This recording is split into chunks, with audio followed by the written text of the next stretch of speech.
Okay, you gotta stay out of the scene. That's cute. You want help? You want help?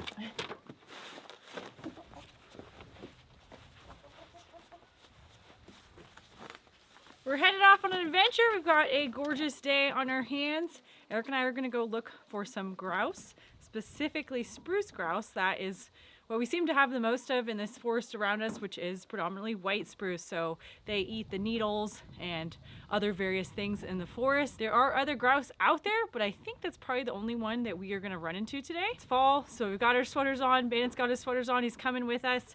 We're lucky enough to be able to just take the Polaris out and find some locally. This is a great season to hunt for the birds too, particularly morning and afternoon. So we're headed out in the afternoon hours. They tend to pick the grit off of trails, so that is usually where you can find those birds. We've got our 20 gauge and we have the slingshot. So we're gonna see what we can do and we're gonna head out.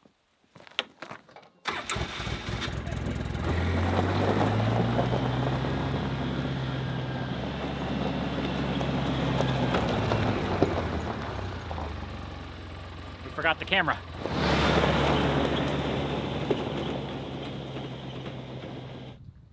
Here, it's a man. Oh, there it went, there it went. He's gone.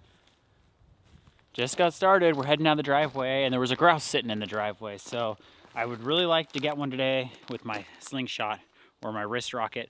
I took this thing out, I think it was last fall or something like that. We were hunting ptarmigan and we didn't see any ptarmigan, so I didn't get to take a shot, and I've been doing a little practicing today. I tried to sneak up on that one the best I could. They don't really move, they kind of just stand there, but this one got spooked and he took off into the woods, so he's gone, and we'll continue on. We brought the 20 gauge just in case, but like I said, let's get the slingshot in this thing.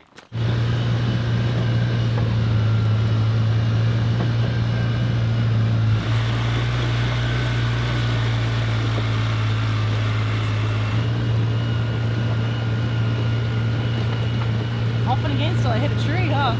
Yeah. It didn't go up. I mean, it literally went up, and I'm pretty sure it's like right there. So just be really quiet.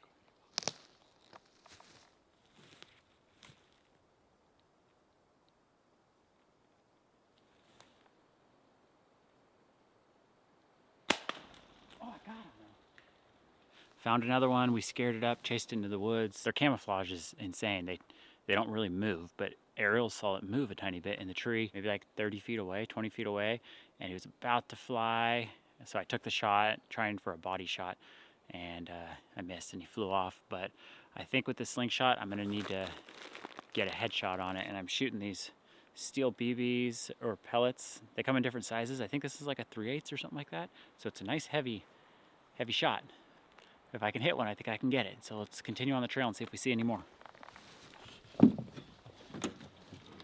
What happened, dude? You're gonna fall out of here. Dang it. All right, let's get one.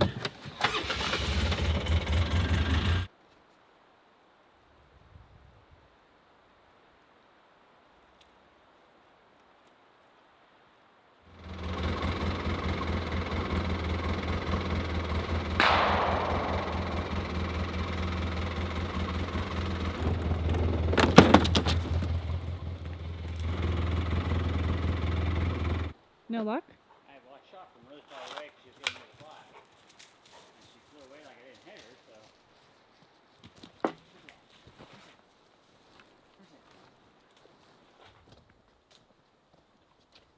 Yeah, a little small critter, huh? Martin, I think. No, I did.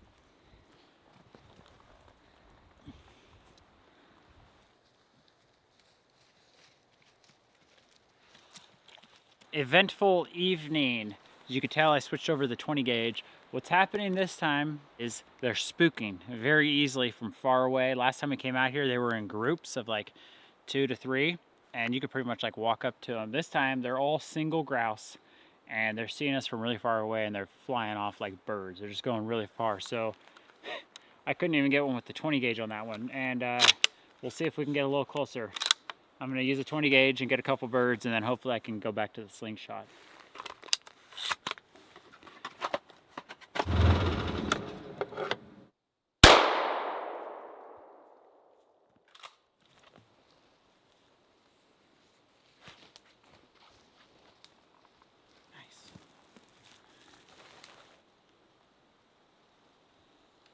We got a couple, so we used the 20 gauge, so now I can go back to the slingshot. But we got two. We got a female and a male. This is the female. She's a little bit smaller. Look at those furry feet. Getting ready for winter. Look at those things. Do you think they grow longer feathers for winter? Mm-hmm. Oh, I thought they were always the same. No, I think, look how long they're getting now.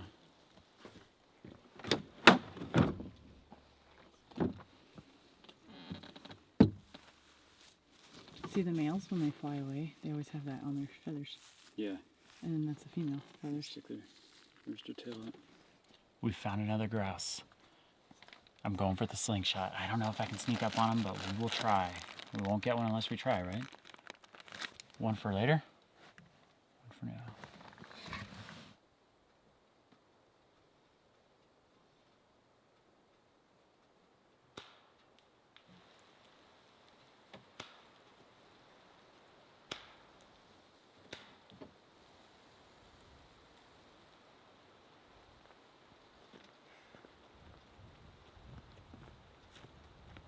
That's huge. Yeah. I'm not very good with the slingshot. The secret is out. So that one was sitting there. I was probably 25 feet from it, and I took a good 8 shots at it, and it just stood there the whole entire time. It didn't move, and I'm going for a headshot, and then I finally hit it, and it hit it like in the chest area. A couple of feathers just puffed out, and then it just flew away. So I chased it down, and we got it with the shotgun. But man, if you can take down a grouse or anything like that with a slingshot, you are skilled. But I'm going to keep trying. I'm going to go for that headshot. It's honestly like hitting a quarter with a slingshot from far away. So it's challenging, but we got ourselves another bird. Let's keep on heading down.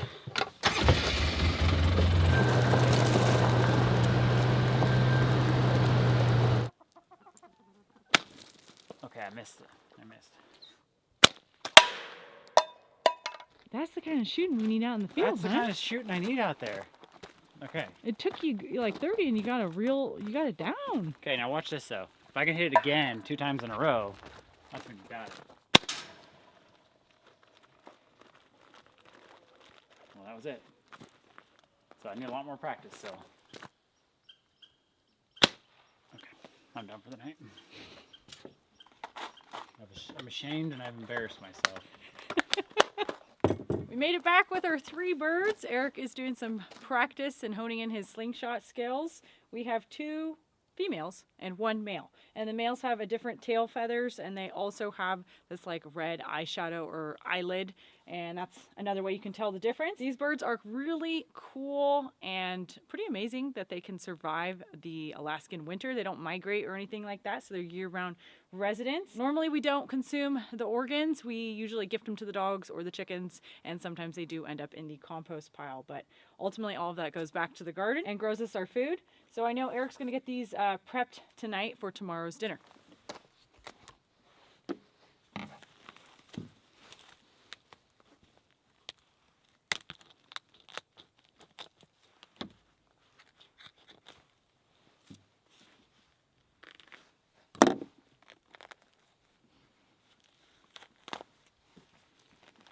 Well, there's many different ways you can process a bird like this, and I feel like recently what we have been doing is cut the skin open along the breast meat, and I'll just cut the breast meat out of it, and that's all we'll take. The birds have very small legs. You can see them right here. So that's like a chicken thigh or like a chicken drumstick. You could look at it that way, but they're really small, and we're gonna eat those this time. We've done it before in the past, and you kind of just like pick at the bone. It's almost like a little toothpick, and we're gonna spatchcock these actually. So what I'm gonna do is I'm gonna skin them. We're not gonna pluck them, and we'll take the innards out, and then we're gonna put these in the fridge for the night, and we'll finish up with them tomorrow.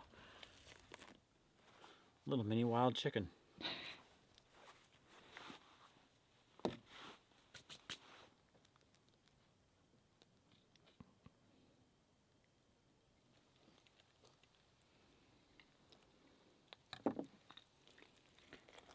What I do is I cut it right above the stomach. See right there, the stomach? I just pull the crop out.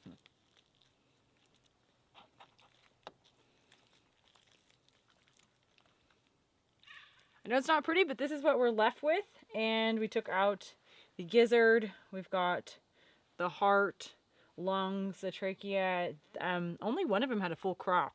The others look like they're empty. And then I'm pretty sure I found, usually these small organs, get kind of lost in the mix. Pretty sure that is the spleen. Yes. There's also the pancreas and the kidneys and all that stuff. I thought they had a gallbladder, but I'm not seeing it in here. So what do you say? Let's cut open that crop and see what it was eating. Looks like it was eating lingonberries. Moss. Wild. There's berries in there. It looks like lingonberries. Eric said pine cone seeds. And then moss. I did not know they ate moss at all. There's absolutely no spruce needles in that crop. I'm going to get the last one processed. We're going to give the boys some snacks, and then we're going to get these cleaned up, and we will see you tomorrow.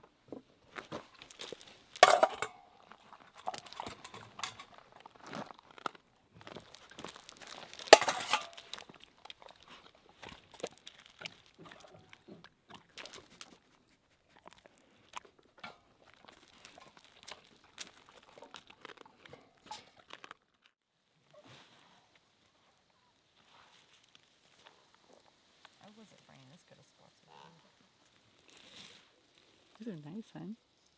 They're big bear. she's trying to take them from you.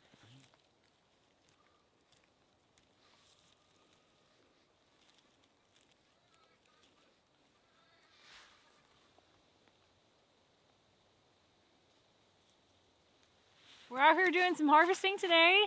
Eric and I have put in a few good hours already. We are picking lingonberries, also known as Lowbush Cranberries.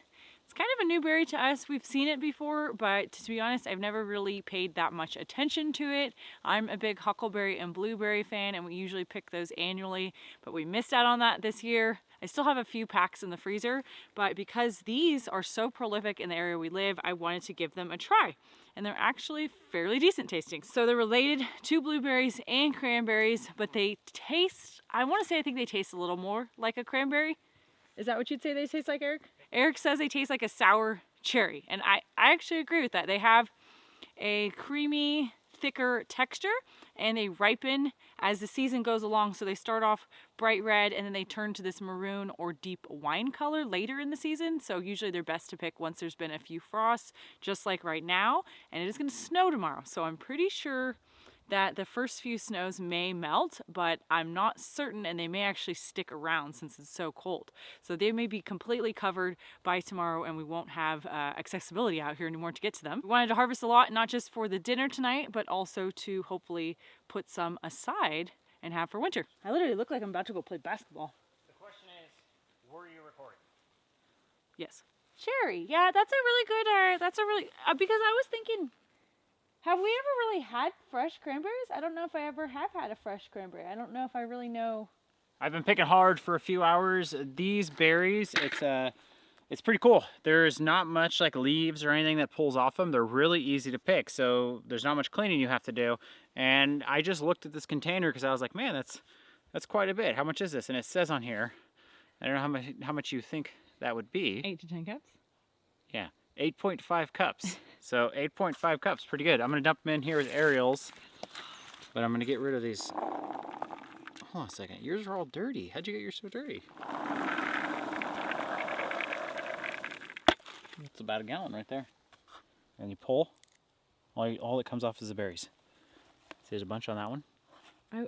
I agree, they're extremely easy to pick. Look how clean that is. It's very nice. It's not like a blueberry or something where you get all the leaves and everything, you gotta clean them off. These are like very clean.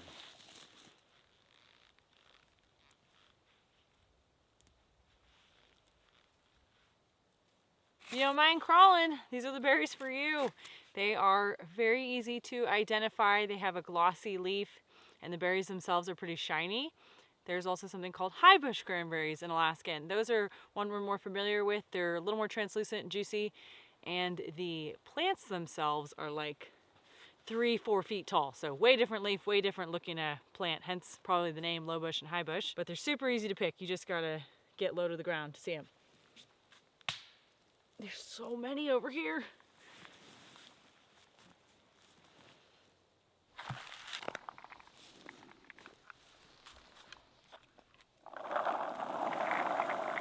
All right, awesome day Picking berries. We spent quite a few hours out here. We had nice weather. The mosquitoes are gone, and it's getting to be about that time. We're gonna go cook some dinner, so let's do it. We've got quite the spread. Okay, I'm looking at the screen. You ready? Okay. We've got quite.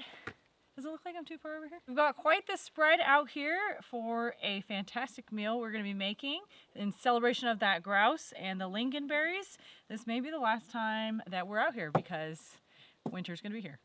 Yep, calling for snow tomorrow. We're going to do things fancy like Arielle was saying. We're going to do kind of a spin-off on leftover Thanksgiving food. So we're going to make kind of like a turkey cranberry sandwich. We're going to make cranberry sauce with the lingonberries, and we're going to spatchcock the grouse, and we're going to cook those up. Yep, Thanksgiving sandwich. Prematurely. Eric's going to be working on the grouse, and I'm going to make us our cranberry sauce, a mushroom gravy. I found some hawk's wing while we were back there, and surprisingly they're still in good condition, and then some mashed potatoes, of course, too.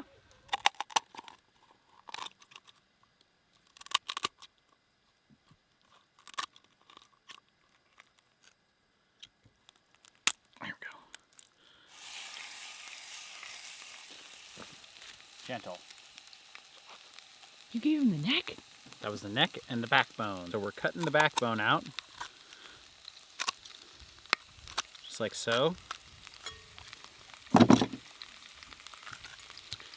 then you gotta kind of break the breastbone. There you go, just like that.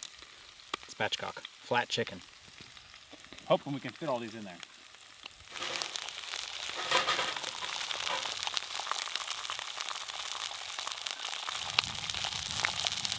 Keeping it really simple. So we're doing olive oil, salt and pepper, and grouse meat is, to me, it tastes a lot like dark meat off of a chicken. So all the meat's relatively dark on these ones, but it does vary like which area you hunt these in. Back at our old place when we would hunt these, they tasted and looked completely different from these ones. These ones are absolutely delicious though.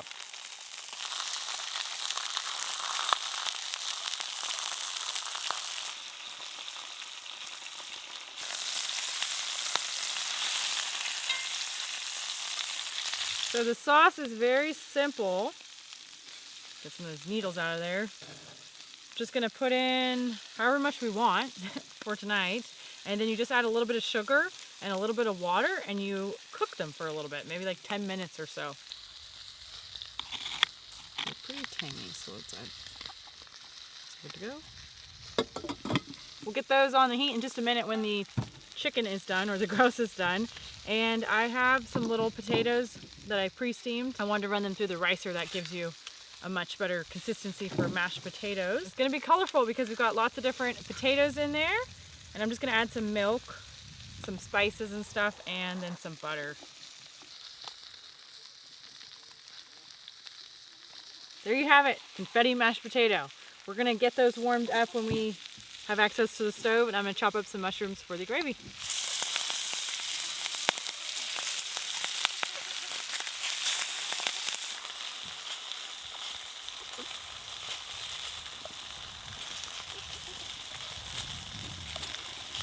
Looking good. We got some appetizers for dinner. So we got grouse hearts and grouse liver. And if it's anything like chicken liver, should be pretty good. Let's give this a test. Salt and pepper on those. That is good. Try that. I would like a heart. That's surprisingly delicious. They're like crispy with a, it's almost like a pate in the inside, like a pate, Exactly, you know what I mean? like a Like pate. cat food almost.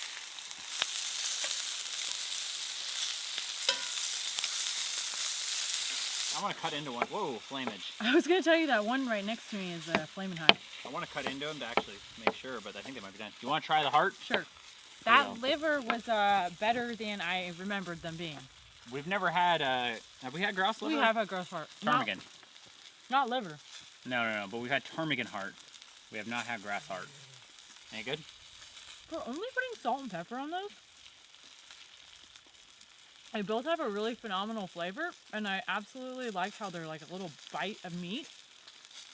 Way different texture, but I honestly like them the exact same. Here's another piece of the liver. They just taste like They're like a snack. they just taste like the meat. They taste Yeah. like the grouse meat, but they're crispy. It's like a little snack of meat. That's why I like it. I love it. For the gravy, I'm just adding some diced mushrooms, and then pretty sure this is chicken broth I have. We're gonna add some milk and some spices and a lot of pepper. I'm going for like a country peppered gravy. There ain't much on the legs. No, there's not. They're not That's good. runners. Oh, it's good. There's a little leg. This is just like chicken. It's a little scrawny. Eric says it's good. Oh, it's great. Oh, those are awesome. Eric used some of this curry powder, which it's got some good stuff in it. Okay, one there, but it's good. That's almost like a It's like a cloves, star anise, turmeric, chili powder, things like that. Oh my God. That tastes like chicken. I think that grouse can taste like a very rich sweet meat, and I've also tasted it where it kind of tastes a little like steak, but sometimes it does also taste like dark meat chicken, so I think it just depends. This tastes like chicken. It's like a barbecued chicken. Yes, it tastes exactly like chicken. Gosh, look how red that is. Oh, they're already breaking. Do you want some more cranberries? She's bodacious, Eric. Let's see. Hey, she's holding up pretty well to this slicing, Eric. Look at this. Nice! Okay, gravy. Okay. That looks delicious, huh?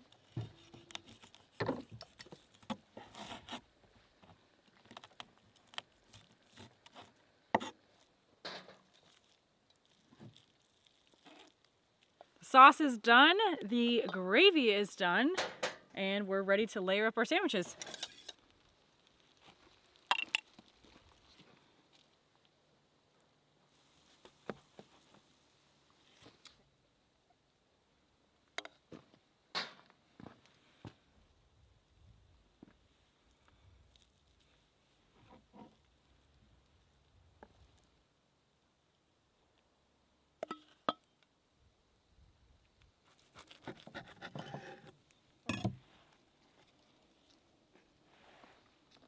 Big sandwich that looks really good. Let's see what it looks like on the inside. Oh my gosh.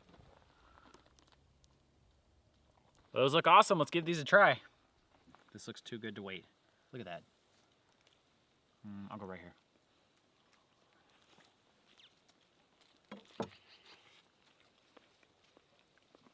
Serious question, you don't think this tastes like steak? Mm-hmm.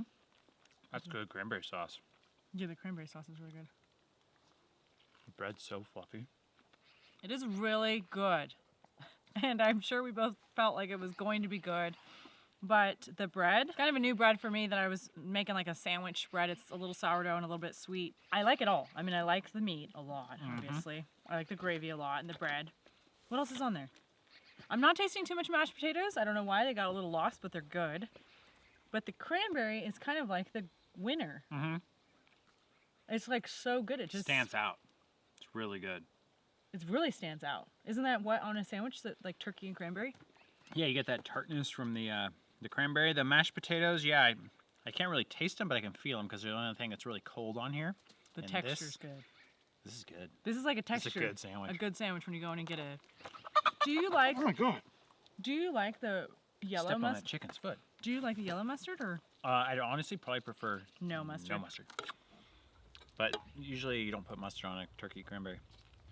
But that it was calling me. This is a neat question. What's Right? your favorite? What's your favorite Thanksgiving dish? Mine? I'd say you'd say like a leftover sandwich. Mm-hmm. Which isn't even really a Thanksgiving dish, but do you not have a favorite? Man, that's a hard one. Ham, maybe. I was gonna say pumpkin pie, yeah, probably, or like sweet potatoes. I used to really like those cranberry sauces that came in the can. My grandma would make those, or not make them, but she'd open them up and slice them up. I was all about cranberry sauce when I was a kid. The Lingonberries really taste. Again, I don't know what a true cranberry tastes like, but they're really good. I think that I was really missing out on not harvesting them for a few years because they have their own special flavor, but it's really like, well, sweet, tart. The thing is with them, I think, is when you eat them raw and you're just in the woods like snacking on them, they taste like one thing, and then when you cook them, they taste really good. Yeah, they taste entirely. Like really, I'm impressed with them. That's really good sauce. They're delicious. I'm sure we're gonna make that like every year now. The color's amazing. You had like some fried onions. I feel like a nice crispy onion on there would be kind of cool because the leftover sandwiches are traditionally like kind of soft. Yeah, crispy. I even take like a slice of tomato. Whoa, that's just... Whoever has a tomato out at Thanksgiving, hun. Bring it this time. These sandwiches turned out wonderful. I don't think I could have asked for more. They're honestly just perfect. And we're just kind of transitioning from summer to fall and pretty much going straight into winter. So it was a nice little outdoor meal to have, right? It was, yeah. Winter is here. It's snowed a couple times already, but it's only stuck around for a few hours and it's melted off. But this next few storms we have coming in, It's the real deal. it's the real deal. It's staying around and it's not going to leave till the springtime. Thank you guys for watching, and we'll see you on the next one. Right after I finish this sandwich. You said you said I wasn't. You said you weren't going to be able to finish it. See, I'm hungry today. I was picking berries for a few hours in the backwoods. I didn't have anything to eat for lunch. I skipped lunch. It needs more meat. I'm putting meat on it. I gave you a piece of bread. No, With butter and honey. You did give me bread. All right, chickens, you get a little bread. It needs more of everything because it's so dang good. You know what I mean? Just like layer it on. Like a thing on the counter here and try to...